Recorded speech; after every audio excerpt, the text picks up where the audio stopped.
여호와의 명령은 이라는 말씀의 제목으로 함께 말씀 나누기 원합니다. 여호와의 명령은, 우리가 오늘 묵상한 출애굽기 35장 1절로 19절까지의 말씀, 이 말씀은 하나님의 명령에 대한 그러한 의미가 담겨져 있습니다. 우리가 날마다 하나님의 말씀을 접할 때에 그 하나님의 말씀은 나에게 어떠한 말씀이 되는지 아마 우리들 스스로가 더 잘 알고 있을 것입니다.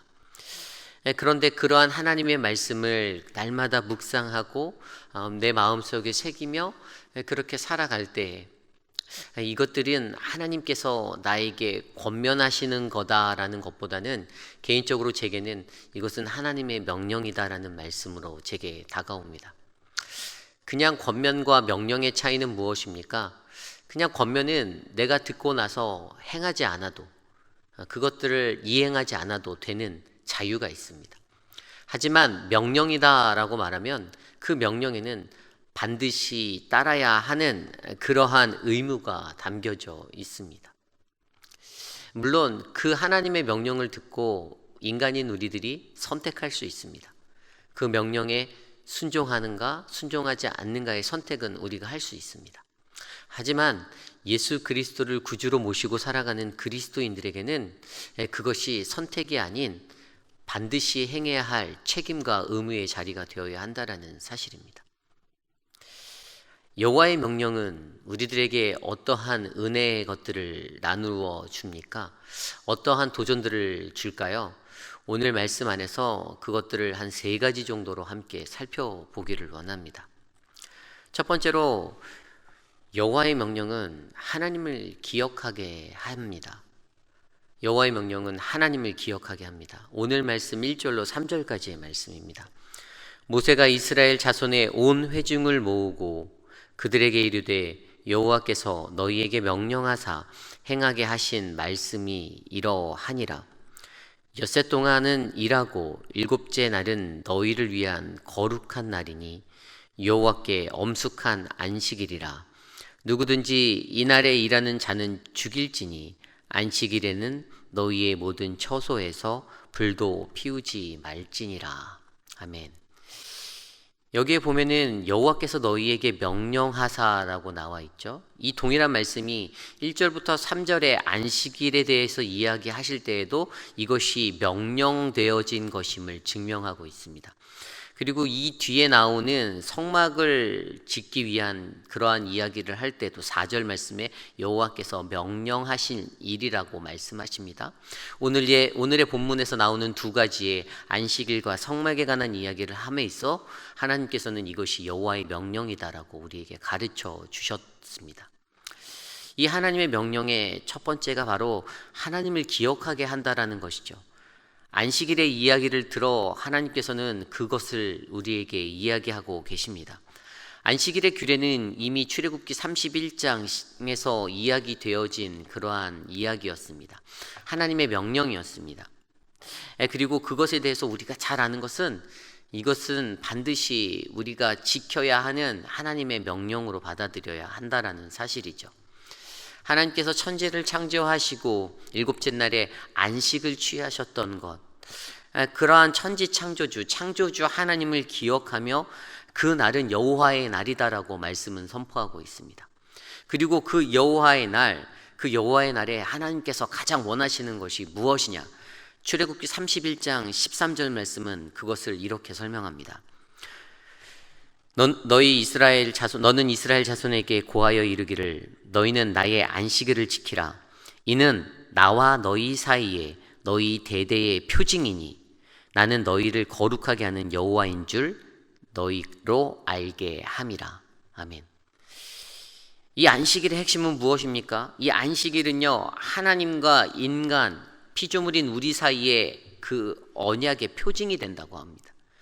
그 언약이 그 표징이 되어서 우리에게 계속해서 대대로 자손에게까지 계속해서 내려가야 하는 그것이 된다라고 합니다.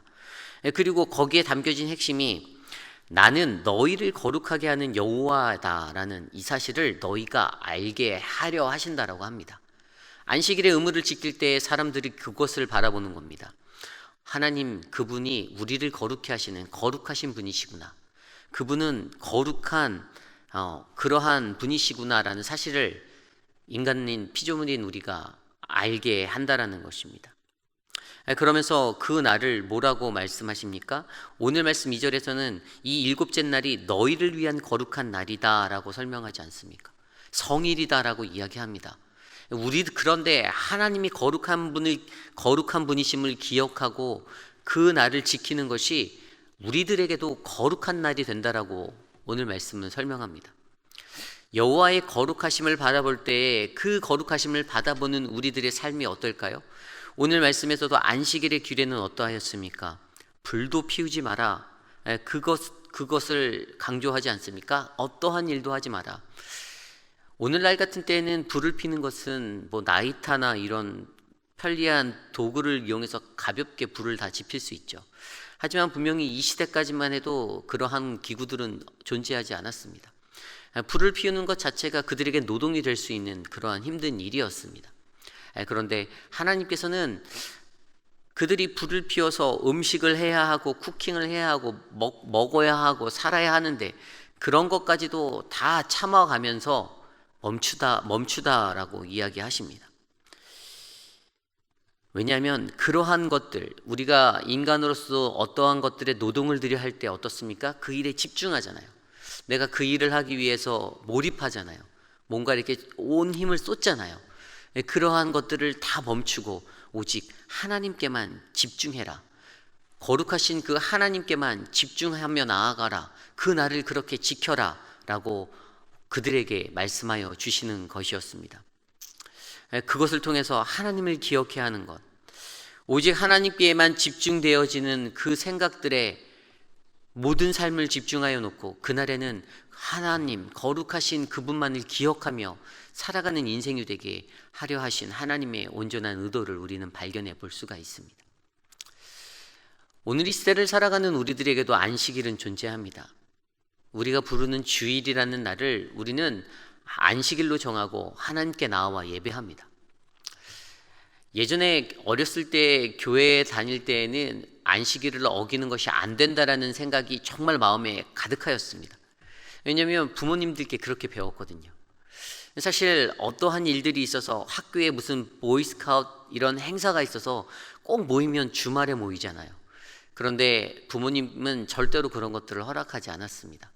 교회에 빠지면서까지 하는 것들을 용납하지 않으셨던 부모님의 신앙들이 제게는 있었습니다. 근데 오늘날 이 시대를 살아갈 때 목회자의 한 사람으로 교육부 사역을 행하고 여러 가지 사역들을 해봤지만 그때마다 느끼는 한 가지 괴리가 예전과는 다르다라는 생각이었습니다. 아이들이 진로를 위해서는 주일에도 학원을 갑니다. 그런데 그것들이 용납이 되는 자리가 되어 있습니다. 이전에 제가 자랄 때, 또 사랑하는 여러분들이 자랄 때와는 너무나도 다른 신앙의 가치관이 오늘 이 세대를 뒤덮었다라는 생각들이 많이 들게 하였습니다. 어찌하여도 주일에는 안 돼, 무조건 교회에 가야 되로 가르쳤던 부모님들의 신앙이 있었던 그 시대. 그런데 그 자녀들의 길을 위해서 학원을 가야 하잖아요. 이해해 주세요라고 말하는 요즘 세대의 부모들. 과연 이 두 세대 안에 어떠한 차이가 우리를 만들까요? 안식일에 대한 온전한 이해가 우리들에게 넘치기를 소망합니다. 이 안식일의 날은 나의 날이 아닙니다. 내가 쉴 수 있는 그러한 나의 날이 아닙니다. 나로 하여금 나를 지으신 그 하나님을 기억하고 그 거룩하신 하나님을 바라보는 날, 그분만 온전히 생각하는 그 날이 되도록 하나님은 우리에게 안식일을 허락하여 주셨습니다. 결국에 하나님께서 명령하시는 이 안식일의 명령, 그것은 바로 하나님을 기억해야 하는 그 날로 살게 하려고 하는 하나님의 은혜의 시간이었습니다. 사랑하는 우리 성도님들, 우리들의 인생 가운데 우리들도 하나님의 명령을 받을 때 하나님을 기억하는 그러한 은혜가 우리의 삶 가운데 흘러가기를 간절히 소망합니다. 두 번째로 하나님의 여호와의 명령은 자원하는 심령을 찾으시고 애착의 마음을 갖게 하십니다. 오늘 말씀 5절부터 9절까지의 말씀입니다. 너희의 소유 중에서 너희는 여호와께 드릴 것을 택하되 마음에 원하는 자는 누구든지 그것을 가져다가 여호와께 드릴지니 곧 금과 은과 녹과 청색 자색 홍색 실과 가는 배실과 염소 털과 붉은 물 들인 수량과 가죽과 수량의 가죽과 해달의 가죽과 조각목과 등유와 및 관유에 드는 향품과 분향할 향을 만드는 향품과 호마노며 에봇과 흉패에 물릴 보석이니라. 아멘. 두 번째로 4절에부터 시작된 말씀에서 여호와의 명령이 그들에게 임하는데 이것은 성막을 짓기 위한 것에 대한 명령이었습니다. 그런데 오늘 좀 전에 읽었던 5절부터 9절까지의 말씀은 사람들이 그들이 여호와께 드릴 것을 택하고 드릴 수 있는 것들에 대해서 언급하고 있습니다. 그들이 드릴 수 있는 것이 무엇이 됩니까? 그것은 성막을 짓기 위한 재료가 되었습니다. 그런데 5절 말씀을 보면 그것을 누구든지 그것을 가져올 수 있다라고 설명합니다. 그 어떠한 사람이든지 하나님 앞에 예물을 가지고 나아올 수 있다라고, 열려 있다라고 이야기합니다. 그런데 여기서 더 중요한 것은 이것을 가져오는 누구든지 그것을 가져올 수 있으나 그러한 사람이 어떠한 자라고요? 바로 마음에 원하는 자라고 설명하고 있습니다. 마음에 원하는 자. 이 마음에 원하는 자를 풀어서 이야기하면은요, 자발적으로 그것을 감당할 수 있는 사람을 말하는 겁니다. 그러니까 내가 가식이 아닌 내 마음에서 진심으로 우러나와서 내 마음속에서 정말로 내 안에 샘솟는 그 헌신과 그 드림의 마음이 있어서 그것을 가지고 하나님 앞에 갖고 나오는 자에 대한 모습을 설명합니다. 결국에 하나님께서 찾으시는 자원하는 자의 마음을 찾습니다. 우리도 무언가를 할 때 우리의 마음 가운데 자원하는 마음이 일어나기를 간절히 소망합니다. 저도 교회의 부목사로서 여러 가지 행정적인 일들을 할 때, 예를 들어 교회의 어떤 차량 운행을 계획한다. 이제 교회가 오픈하게 되니 교회에 버스가 돌아야 한다. 그러면 자원하는 마음 등으로 그것들을 섬길 분들을 찾습니다. 그것들을 기도하고 그것들을 함께 나누며 그들이 함께 동참해서 이 사역들을 만들어 가기를 소망합니다. 그런데 솔직한 마음으로 그 일들을 감당할 때에 자원하는 마음 가운데 행하는 그러한 모습들이 없다라고 내 마음에 전달될 때 마음이 참으로 어렵습니다. 무언가 목회자적인 권위로 시키는 것은 아닌가? 그래서 그것을 듣는 이들이 어려워하지 않을까? 이러한 생각들도 하게 된다는 말씀입니다. 그러나 너무나도 많은 자원하는 자들이 곳곳에서 일어날 때 목사의 한 사람으로서 그때 얼마나 큰 감동과 기쁨이 일어나는지 아십니까? 이 자원함으로 이 사역들이 이루어져 가고 있구나, 이 사역들이 하나님이 원하시는 방향으로 가고 있구나라는 그런 은혜가 흘러 넘치게 된다라는 것이죠. 결국에 무엇을 하든지 하나님이 원하시는 것은 자원하는 마음이다라는 것입니다. 억지로 이끌려서 질질 끌려가듯이 그 사역에 서는 것이 아니라 몸된 하나님의 교회, 몸된 하나님의 가정 속에서는 자원하는 마음의 헌신과 자원하는 마음의 섬김이 흘러 넘쳐야 함을 알려주는 것입니다. 광야에 나와 있던 이스라엘 백성들이 가지고 있었던 이러한 청색, 자색, 홍시, 실, 금과 음과 이 역에 나와 있는 가죽들과 향품과 여러 가지 것들, 보석들, 그들에겐 소중한 것이었습니다. 애굽을 출애굽하면서 가지고 나왔던, 건져서 가지고 나왔던 그러한 자신에겐 소중한 재산이 되는 것, 그들이 향하고 있는 그 새로운 땅으로, 약속의 땅으로 들어갈 때 이것을 미천 삼아서 내가 다시 한번 재기해 보겠다, 내가 내 가문을 잘 일으켜 보겠다라는 포부도 있었을 것입니다. 그런데 하나님께서는 그들이 가지고 있는 것들을 다시 가지고 나오라라고 말씀하시는 겁니다. 하나님의 성전을 짓기 위해, 그 성막을 짓기 위해 너희의 자원하는 마음으로 이것을 드릴 수 있겠니라고 그들에게 물어보시는 것입니다. 이러한 자원하는 마음으로 드려지는 예물 가운데는 어떤 은혜가 있습니까? 애착의 은혜가 있지 않습니까? 내 것이 들어가면 생기는 애증의 마음, 그 애착의 마음이 생깁니다. 책임감이 생깁니다. 사랑의 마음이 생깁니다. 더욱더 조심스럽고 관심 있게 바라보는 그러한 것들이 생깁니다. 그래서 어떠한 교회들은 건축을 할 때 벽돌 한 장 한 장에 그것을 헌물한 자의 이름을 새기기도 하는 것 아니겠습니까? 하나님이 원하시는 하나님의 명령의 것들을 통해서 하나님은 우리에게 자원하는 심령, 애착의 마음을 갖게 하여 주신다라는 것입니다. 오늘 시대를 살아가는 우리 모두에게도 이러한 마음이 흘러가기를 소망합니다. 어떠한 일을 하든지 그 말씀, 하나님의 말씀을 들었다라면 그것에 순종하고 나아갈 때 내 안에서 흘러나오는 자원의 마음으로 그것들을 섬기고 그것들을 받아들이고 그 사역들을 감당할 때 우리의 사역이 더욱더 아름다운 사역이 될 줄 믿습니다. 오늘 마지막으로 하나님의 명령은 주의 뜻이 무엇인가를 올바르게 이해하게 만듭니다.